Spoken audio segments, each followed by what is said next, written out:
Good morning students. आज हम JMI study point में ब्लॉक सेकंड पढ़ेंगे हिंदी का आधुनिक कविता का विकास। तो आधुनिक कविता क्या है, यानी कि मॉडर्न टाइम में जो कविता लिखी जाती है उसका डेवलपमेंट कैसे हुआ, ये पढ़ेंगे। तो आधुनिक कविता के युग की बात करें तो हिंदी साहित्य में इसे मोटे तौर पर 1850 के बाद से माना जाता है, क्योंकि हिंदी जो है वो गद्य और पद्य लेखन जो है वो भारतेंदु हरिश्चंद्र जी के बाद से ही आई, उनके युग में ही आई। उन्होंने हिंदी जो है वो पैराग्राफ में लिखना स्टार्ट किया और खड़ी बोली जो भाषा है उसको अपनाया। तो भारतेंदु युग जो है वो 1850 से 1900 का समय है। भाषा इनकी खड़ी बोली की शुरुआत, विषय समाज सुधारक, देशभक्ति, राजभक्ति, कवि भारतेंदु हरिश्चंद्र, प्रताप नारायण मिश्र और भी बहुत सारे इनके मंडल था। एक ग्रुप था जिसको भारतेंदु मंडल कहते थे, वो भारतेंदु युग के कवि थे। द्विवेदी युग है 1900 के बाद 1920 तक, कई जगह 1918 से भी लिखा गया है। 1900 जो है 1920 तक लिखा गया, कई जगह 1918 तक लिखा गया द्विवेदी युग को। और इसके बाद इसमें जो भाषा है इन्होंने भी खड़ी बोली को अपनाया, लेकिन खड़ी बोली का जो शुद्धिकरण है, जो भाषा को जो सुधारने का काम है, व्याकरण शुद्धिकरण, वो द्विवेदी युग का ही जो है रोल रहा है। उसमें द्विवेदी जी को ही श्रेय जाता है इसका, भारतेंदु युग के जो खड़ी बोली है उसका विकास करने का। क्यों? क्योंकि इस युग में इन्होंने भाषा में जो गलतियां थी उनको सुधारा और विराम चिन्ह का प्रयोग किया। भाषा खड़ी बोली का परिष्कार, विषय नीति उपदेश इतिवृत्तात्मकता। और कवि जो है महावीर प्रसाद द्विवेदी जी जो है, जो इस युग के संस्थापक रहे हैं। इन महावीर प्रसाद द्विवेदी जी ने ही इस युग की शुरुआत की। सरस्वती पत्रिका में जो उनकी जो लेखन थे जो छपे, सरस्वती पत्रिका से ही शुरुआत हुई इस युग की। मैथिली शरण गुप्त इस युग के बहुत ज्यादा प्रसिद्ध कवि हैं, देश के जानी मानी कवियों में से एक हैं।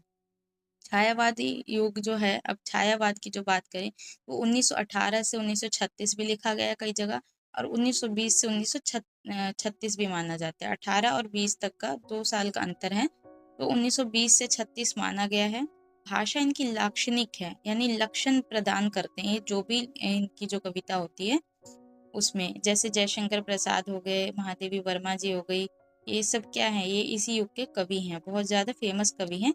सुमित्रा नंदन पंत हो गई। और यहाँ पर ये बात करें तो इस युग में रहस्यवाद से जुड़ी कविताओं का रचना हुई, जो जिस कविता में रहस्य छुपा हो और मानवीकरण का प्रयोग ज्यादा हुआ। मतलब कविता में जो निर्जीव चीज उसको ये जो लेखक हैं, कवि हैं, मानव की तरह काम करते दिखाते हैं। तो मानवीकरण किया है इन्होंने। तो भाषा लाक्षणिक, संस्कृत निष्ठ, सरल, सहज है। विषय जो है प्रकृति, सौंदर्य, प्रेम, रहस्यवाद। कवि है इसमें जयशंकर प्रसाद, सूर्यकांत त्रिपाठी निराला जी, पंत यानी वही सुमित्रा नंदन पंत, महादेवी वर्मा जी, ये 4 जो है बहुत ज्यादा प्रसिद्ध कवि हैं छायावाद के। उसके बाद आता है आपका प्रगतिवाद।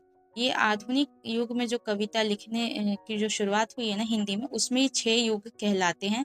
7वां युग अभी का जो दौर चल रहा है समकालीन कहलाता है, वो समकालीन कविता कहलाती है, जो 1960 के बाद जो कविताएं लिखी गई, जो अभी तक वर्तमान तक चल रहा है। वो मैंने यहाँ पर मेंशन नहीं किया क्योंकि आपकी बुक में 6 कविताओं के बारे में ही दिया है, 6 युगों के बारे में दिया है। प्रगतिवाद जो है 1936 से 1943 तक रहा।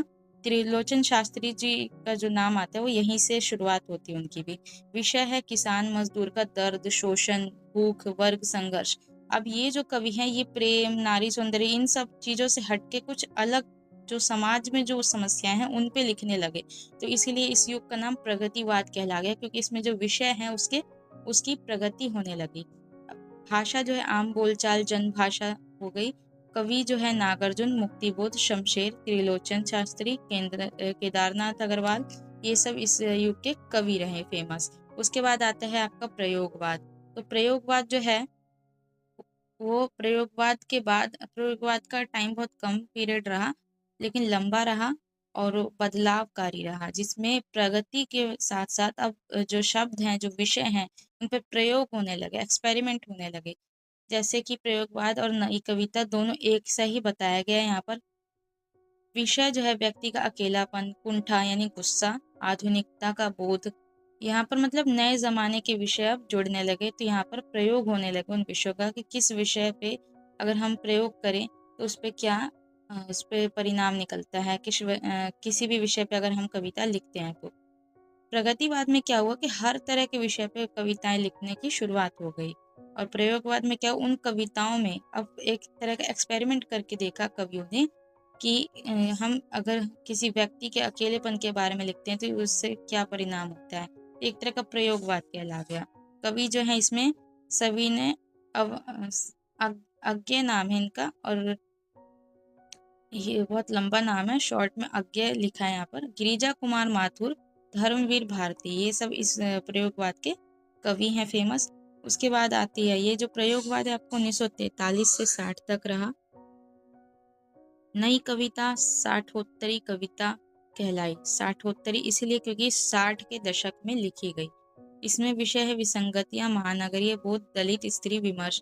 समकालीन कविता भी इन्हीं कविताओं को कहा गया। 1960 से लेकर अब तक जो है वो समकालीन कविता कहलाती है। तो विषय विसंगतियां, महानगरीय बोध, दलित स्त्री विमर्श।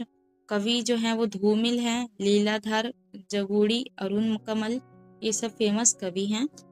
तो ये है आपके ब्लॉक सेकंड के 6 कविताओं के बारे में, और ये 6 चैप्टर, इसमें से आपको मैंने ये सारे चैप्टर्स की वीडियो बना दी है, इनकी पृष्ठभूमि और प्रवृत्तियों के बारे में बताया है।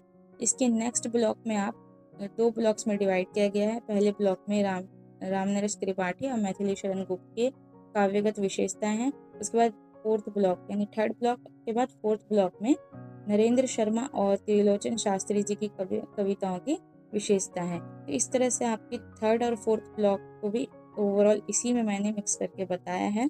अब जो इसके बाद जो वीडियोस बनाई हैं जिसमें मैंने प्रवृत्तियों के बारे में चर्चा की है इन युगों की, तो वही चीज़ें हैं, बस डिस्क्राइब कर दिया गया है।